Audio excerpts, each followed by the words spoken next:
자, 지금부터는 지소미아 한일 군사정보보호협정의 임시 연장과 일본의 경제 침략에 대한 일부 규제 철회 이 문제에 대해서 집중적으로 전문가들과 함께 얘기를 나눠보겠습니다.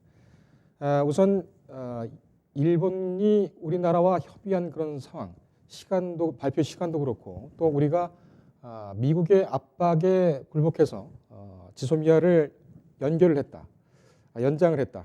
이렇게 주장을 하고 있는 것이 일본 정부의 일본 아베 정권의 주장이죠. 이것과 관련해서는 청와대가 일본 측에 항의를 했고 사과를 받았다라는 그런 공식적인 확인이 오늘 아침까지 있었습니다. 근데 정작 문제는 지소미아 임시 연장과 그리고 일본의 경제 침략 일부 철회, 무역 규제 일부 철회 이 문제에서 앞으로 어떻게 전개가 될 것이냐가 관건입니다. 특히 미국이 개입된 상황에서 한미 방위비 협상은 어떻게 될 것인가 이 문제와 처음부터 이 문제의 이 국면에 시발점이 됐던 일본의 강제징용 피해 배상 이 문제에서 강제징용 피해 배상에 대한 책임 문제가 처음부터 고려되지 않았다. 이런 문제가 있습니다. 저희는 지금부터 이 급변한 한일 정세에 대한 구체적 쟁점을 전문가와 함께 한 걸음 더 깊이 들어가 보겠습니다. 우선 방위비 문제부터 확인해 보도록 하겠습니다.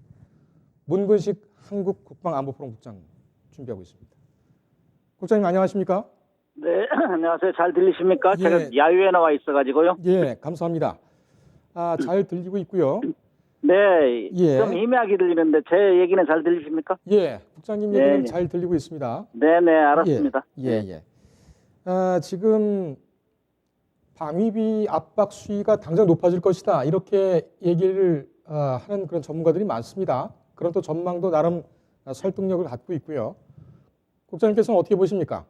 많은 사람이 그렇게 얘기하고 있다는 건 그렇게 가고 있다는 얘기를 반증하는 거거든요. 사실 작년에 10차 그 특별조치협정 협상할 때도 미국에서 50% 증액을 요구했었어요. 근데 이제 과거 관례대로 하자 이런 주장이 꾸준하게 우리가 주장을 해가지고 2014년도부터 2018년도까지는 물가 상승률 범위 내에서 하자 했는데 그때도 물가 상승률 범위 내에서 하되 4%는 넘지 말자 이래가지고 쭉 진행해 왔다가 작년 10차 때는 미국이 50% 증액을 요청하는 바람에 그것이 막 계속 협상하면서 8%로 됐단 말이죠. 4%를 넘기지 말라 했는데 8% 됐어요. 근데 이번에는 뭐 그런 관례 작년도 사실상 파격적이었는데 그것까지 깨면서 지금 500%를 요구하고 있기 때문에 국민적 감정도 별로 안 좋아지고 과연 이게 동맹이냐 하는 얘기가 나오거든요. 그러나 쭉 보았다시피 미국이 항상 주장하면은 중국도 지금 꼬리를 내리고 있는 형국이지 않습니까? 그래서 지속적으로 요구를 하는데 제가 볼 때는 정말 협상의 전문가들을 빨리 등원시켜가지고 과거 우리 했던 그 협상 전문가들 과거에 왜 이렇게까지 증액이 파격적으로 하는 거 무리냐 이런 것들을 잘 따져가면서 협상을 하지 않으면은 굉장히 감정도 나빠지고 협상도 잘 안 될 것이다. 지금 이렇게 얘기는 하고 있습니다. 예, 알겠습니다. 그럼 마크 에스퍼 미 국방장관 주한미군 철수를 또는 감축을 언급을 하면서 상당히 논란이 됐습니다만 또 바로 정정을 했지요. 하지만 미국에서 이런 사안을 검토를 하고 있다라는 논란은 여전히 사그라들지 않는 것 같습니다. 미국이 최악의 상황에서는 주한미군을 철수 또는 감축할 가능성도 있다고 보십니까? 이 문제로 인하여 주한미군 철수를 들고 나오면은 미국이 상당히 불리한 입장에 처하지 않을 수가 없어요. 우리만 협상하는 게 아니고 독일에도 있고 미군들이 일본에도 있지 않습니까? 그래서 이 문제 가지고 들고 나오기는 쉽잖아요. 그렇기 때문에 이제 트럼프 대통령이 갑자기 파격적인 제안을 하고 그래서 미국 관리들도 사실상 불편한 게 많이 있거든요. 그래서 작년에 2019년 국방수권법 만들 때 거기 2만 2천 명 이하로는 줄일 수 없다. 이런 거 지침을 줬잖아요, 의회에서. 그렇기 때문에 함부로 감축할 수는 없을 것이고, 그다음에 이 주한미군이라는 것이 과거 우리가 6.25 전쟁 통해서 생긴 건데, 우리가 그 당시에 굉장히 절대적으로 필요했죠. 그러나 지금은 미국의 동북아 전략의 가장 중요한 포스트란 말이죠. 미국에서는 린치핀이라고 하잖아요, 한국을. 그렇기 때문에 우리만 필요한 것이 아니기 때문에 우리하고 상호 협의하지 않으면 일방적으로 감축한다는 건 트럼프가 굉장히 악수를 두는 것이고, 의회에서도 아마 굉장히 반대를 할 거예요.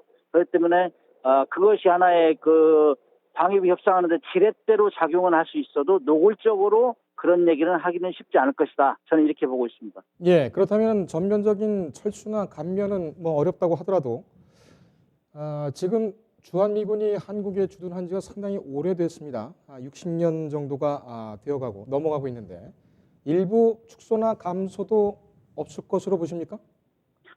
그럴 가능성은 좀 있다고 봐요. 왜냐하면 지렛대로 활용을 해야 되기 때문에. 그런데 지금 우리가 28,500명으로 알고 있는데 사실상 뭐 어떤 그 미국의 언론에 나타난 거 보면 24,000명이라는 것도 있고 그래서 좀 투명성이 좀 약해요. 그래서 이 기회에 이제 미군이 어느 정도 정확히 지금 주둔하고 있는지, 정말 돈이 들어가면 얼마나 들어가고 있는지, 그다음에 500%를 요구하는 건 무슨 근거로 하는 건지, 이런 것들을 차근차근 따져가지고 감정적으로 할 게 아니고, 과연 그러면은 미국 행정부도 우리 행정부도 좀 창피한 게 갑자기 500%로 올렸을 때 그게 되면은 국민들이 용납을 안 하잖아요. 그렇기 때문에 과거에 무슨 이유로 어떤 근거로 해서 이렇게 진행되었는지 이런 걸 잘 따져서 해야 된다, 그렇게 보고 있어요. 그러나 아마 그건 지렛대로 활용할 가능성이 있다고 봐요. 소수를 철수하면서. 그러나 지금 다음 그 협상할 때가 일본이잖아요. 그래서 미국도 독일, 일본 이런 걸 다 고려해야 되기 때문에 함부로 그렇게 과도하게 요구하지는 못할 것이다. 일단 그 작년에 50% 증액 요구에서 8%로 올렸거든요. 이번엔 500%로 증액 요구를 하면은 8%보다는 더 올리는 방향으로 그 협상이 되지 않을까. 저는 그렇게 보지만은 그렇게 과도하게 요구하는 거는 용납이 안 될 것이다. 저는 그렇게 보고 있습니다. 예. 리처드 아미티지, 그러니까 미 국무부 부장관 출신이죠. 그리고 아시아 담당 보좌관을 국가안보회의에서 아시아 담당 보좌관을 지냈던 인사도 최근에 워싱턴 포스트이고 그래서 한국과 미국의 이 안보관 신뢰는 이미 훼손됐다, 손상됐다 이렇게 진단을 했습니다. 이 부분 같은 경우에는 내포하고 있는 함의가 상당히 좀 무겁다고 생각이 되는데 국장님께서는 어떻게 보십니까? 저는 그렇게 손상이 됐다 이렇게 표현하는 것도 적절하진 않다고 봅니다. 이것이 상호 필요에 의해서 생긴 거기 때문에, 그 다음에 이 방위비 협상 문제를 가지고 돈 문제 가지고 협상이 한미 관계가 이렇게 손상될 것 같으면은 미국도 비난의 대상이 될 수밖에 없어요. 그렇기 때문에 이거는 트럼프 대통령이 과도하게 이거를 국내 정치를 활용하는 게 아니냐, 이런 여론이 확산될 수 있어요. 이미 미국에서도 쭉 관료 지내었던 사람들이 그런 얘기를 하고 있어요. 너무 국내 정치에 활용한다 하는 얘기를. 동맹 관계가 무엇이냐, 상호 필요해서 한 건데 그런 얘기를 하기 때문에 저는 그렇게까지는 보지 않습니다. 마지막 질문을 드려야 될 텐데요. 짧게 앞으로 한미 방위비 협상 어떻게 전개될 것으로 전망하십니까? 저는 우리 진영에서도 정말 최고의 협상 달인들을 빨리 내세워서 과거에 우리가 왜 작년에도 50% 요구했는데 8%까지 증액했느냐, 그거밖에 올릴 수 없었느냐, 이런 것들을 충분히 설명을 해야 되고, 그다음에 우리도 필요하지만 미국도 필요하다, 이런 걸 끝까지 논리적으로 설득해서 어느 정도 점진적으로 올리는 거는 그래도 국민들이 동의할 것이다. 그리고 국회에서 동의를 해줄 수가 없다, 이런 식으로 막무가내 하면은 이거는 동맹 아닌 다른 나라하고 할 때도 이 정도는 요구하는 건 상식이 어긋나는 거기 때문에, 이런 얘기를 하면은 우리가 예상하는 거는 그렇게 500%는 안 올려도 어느 정도 점진적으로 올리는 그런 정도는 합의가 될 것이다. 저는 그렇게 보고 있습니다. 예, 알겠습니다. 국장님 여기까지 듣겠습니다. 말씀 감사합니다. 네, 감사합니다. 예, 문근식 한국국방안보포럼 섭외국장과 함께했습니다.